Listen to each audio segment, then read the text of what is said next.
அனைவருக்கும் கணித வணக்கம்.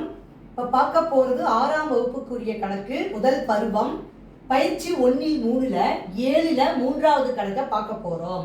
சுருக்குக அப்படின்னு சொல்லி கணக்கு கொடுக்கப்பட்டிருக்கு. இந்த கணக்கு விட்மஸ் விதியை பயன்படுத்தி இந்த கணக்கை நம்ம செய்ய போகிறோம். இப்போ பாருங்க, ஃபர்ஸ்ட் கணக்கு என்ன கொடுத்துருக்குன்னு ஃபர்ஸ்ட் எழுதிப்போம். 100 + 8 ÷ 2 + அடைப்புக்குறி ஆரம்பிச்சு என்ன போட்டுருக்காங்க பாருங்க, 3 × 2 - 6 ÷ 2. இந்த மாதிரி கணக்கு கொடுக்கப்பட்டிருக்கு. முதல் ஸ்டெப் நம்ம என்ன செய்ய போறோம்னு பாருங்க. இந்த 100 அப்படியே போட்டுக்கிறோம், பிளஸ் 8 ÷ 2 இதை பிராக்கெட்ல போட்டுக்கிறேன், பிளஸ் இதை ஓபன் பண்ணிக்கிறோம். இது ரெண்டையும் பெருக்கிக்கிறோம். 3 2 பெருக்கினா என்ன வந்துடும், 6 மைனஸ் இது ரெண்டையும் பிராக்கெட்ல போட்டுக்கிறோம், 6 ÷ 2.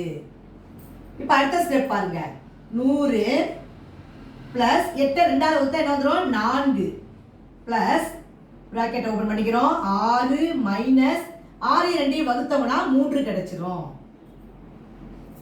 இப்போ அடுத்த ஸ்டெப் பாருங்க, இப்போ 100 பிளஸ் 4 கூட்டினோம்னா என்ன வந்துடும், 104 பிளஸ் 6 3 கழிக்கிறோம், கழிச்சோம்னா என்ன கிடைச்சிரும், 3. இப்போ கடைசியா 104 3 கூட்டினால் வரக்கூடிய விடை 107. அப்ப ஆன்சர் இந்த கணக்குக்கு 107. விட்மஸ் விதியை பயன்படுத்தி இந்த கணக்கை நம்ம செஞ்சிருக்கிறோம். புரிஞ்சுங்களா?